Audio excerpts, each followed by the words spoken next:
Hi Libra, welcome. And this is your reading. Be open-minded po, hindi po halos lahat makaresonate. Kaya piliin nyo na lamang, and thank you nga po pala sa mga nag-subscribe. Lalo-lalo na po sa mga bumabalik. Maraming pong salamat. Give me the message for Libra. Ano yung mensahe sa'yo?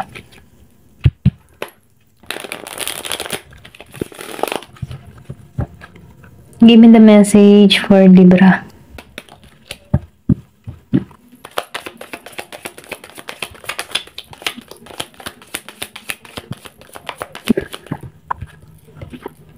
Meron ka ditong the moon.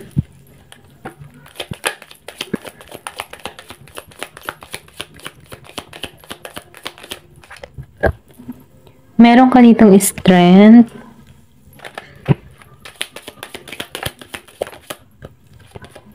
Meron ka ditong Knight of Snow.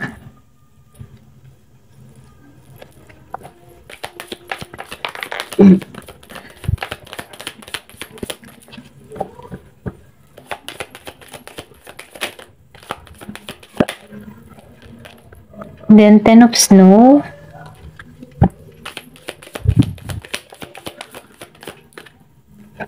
Meron ka ditong Ace of Waves.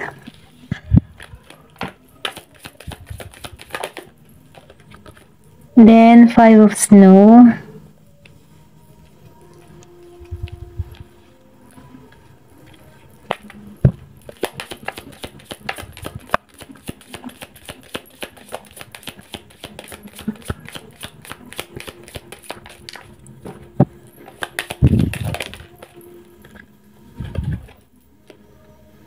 Queen of Waves.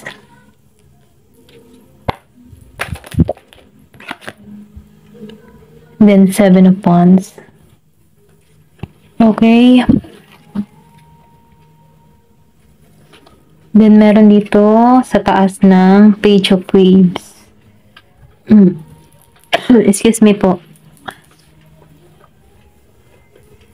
Ayan. Nakikita ko dito, no, yung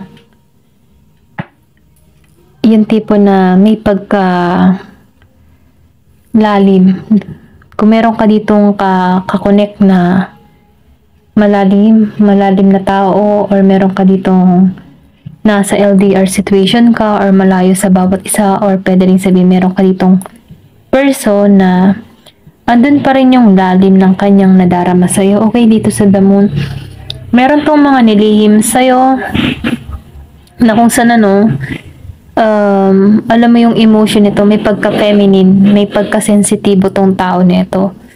Ito lang yung nakikita ko sa the moon. Matagal na kayong hindi nag-uusap ng tao nito, pero yung biglaan kayong nagkawalaan dito na merong dahilan kung bakit umalis tong tao na to. Okay, meron siyang mga nilihim. Ayan, meron siyang nilihim dito.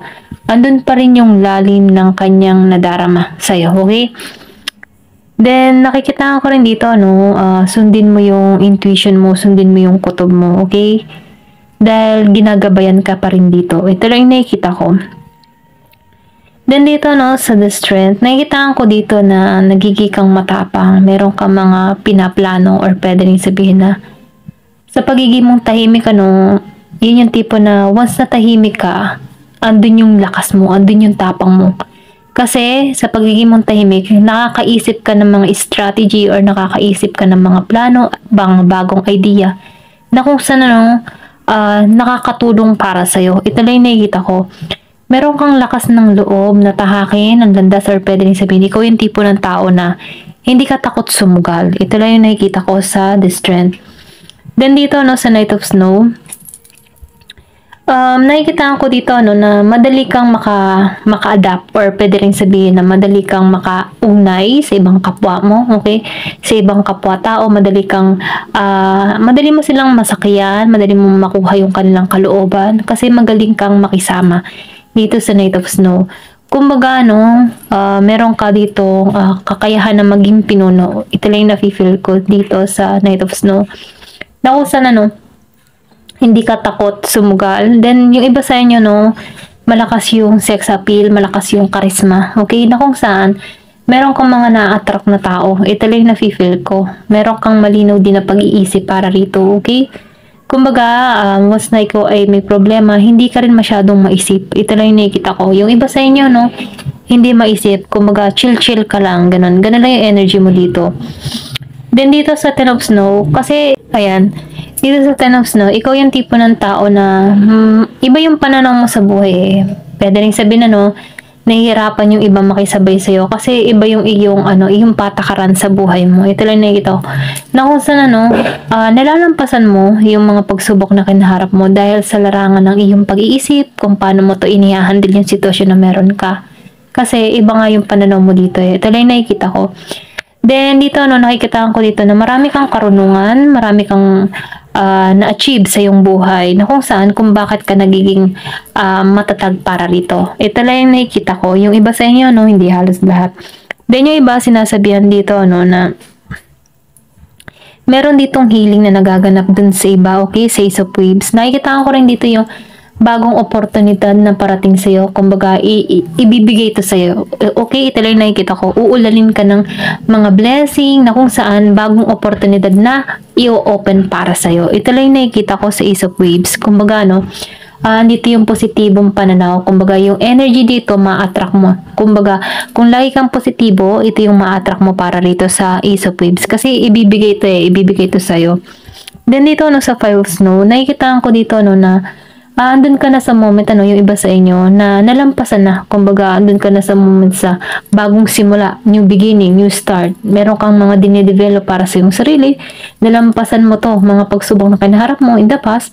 Then, nakikita ko dito na handa ka na. Okay, handa ka na sa pagbabago. Dito sa Five of Snow. Kasi nakikita ko dito na maybe nakaranas ka din dito ng higapos, kumbaga hirap sa kaperahan or meron kang problema na tinahak na kung saan ang hirap-hirap solusyonan. Pero dahil lumabas ang Five of Snow, natapos mo to, okay, nalampasan mo tong pagsubok na kinakaharap mo dito. Then dito, no, sa Queen of Waves, ngayon dahil sa nalampasan mo tong mga pagsubok na kinakaharap mo dito, nakikita ko dito, no, na naibabalik mo yung harmony mo, nababalansin mo yung sarili mo, nagkakaroon ka dito ng kapayapaan, nagkakaroon ka na ng peace of mind, na kung saan, sumasabay ka na lang dito sa agos ng buhay, okay, kumbaga, nalalampasan mo, okay, kasi magaling kang dumiskarte dito, may mga idea kang pumapasok. Ito lang nakikita ko, kasi meron kang lakas ng loob, hindi ka madaling sumuko sa hamon ng buhay, kasi naniniwala ka na kaya mo, okay. Then dito sa Seven of Wands, nafe-feel ko dito na i-embrace mo yung pagbabago. Kumbaga handa ka na handa ka na sa bagong yugto ng buhay mo na kung saan tinatanggap mo na, niyayakap mo na yung pagbabago. Kumbaga prepare ka na dito, okay? Ito lang yung nakikita ko. Give me more information. Ano pa yung mensahe sa'yo? Give me the message for Libra. So, meron ka ditong firecracker. So, excitement. Meron ditong excitement na parating sa'yo. Okay? May biglaang pagbabago.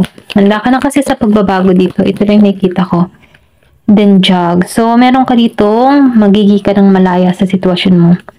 Kumbaga, natanggap mo na sa sarili mo yung mga pwedeng sabihin to, nakaranas ka din ng kabiguan sa buhay mo kaya. Pero dahil tinanggap mo to, pinakawalan mo to, na nakikita ko dito na nagkakaroon ka na ng kaliwanagan. Kumbaga, panatag yung puso mo. Ayan. Malaya ka na sa sitwasyon, malaya ka na sa bawat oras mo. Ganun ba? Then dito meron ditong romansang parating sa'yo. Meron new love na naghihintay sa'yo. Okay? Kumbaga, mararamdaman mo dito yung panibagong pag-ibig. Okay? Ito lang nakikita ko. Kung ikaw man ay naghahanap ng new love, meron ditong romansa na parating sa'yo. Then, lumabas ang family wishes come true. Kung ano man yung hinihiling ng buong pamilya mo, matutupad dito. Ito lang nakikita ko. Then, ladder. So, climbing towards success. Meron dito tagumpay. Kumbaga, akitin mo yung tagumpay. Ito lang nakikita ko. Kasi, ang pagsubok naman umpisa talaga susubukin ka. Pero once na nalampasan mo yan, paunti-unti ka na. Kumbaga, yan, paunti-unti ka na marireceive mo yung tagumpay. Okay? Give me more information pa yung mensahe sa'yo.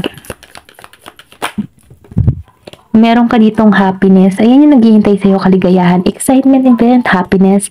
Magiging ka ng malaya yung puso mo, magiging ng malaya, meron ng pambagong pag-ibig na parating sa'yo. Maganda yung mga mensahe, ano, then door, mag-o-open ang oportunidad para sa'yo, okay? Yung kumbaga, iniintay ka na nito, okay? Ito lang yung nakikita ko, iniintay ka na nito. Ayan.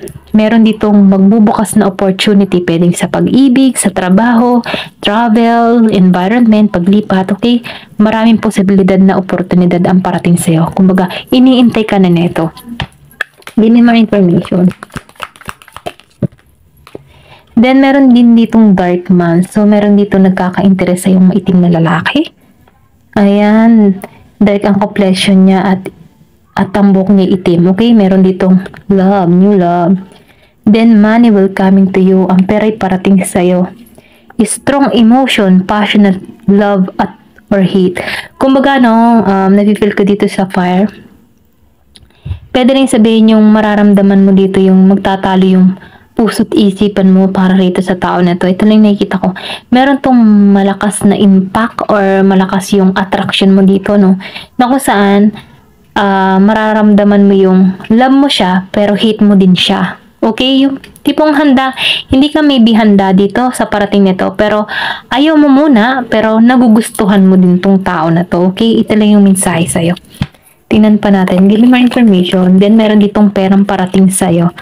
Then, deep friendship with someone of the same sex. Yung iba naman, meron kayo ditong malalim na pagkakaibigan sa kapareho mong same sex. Okay? Pareho mong gender. Ganyan. Give me more information. Then, bridge.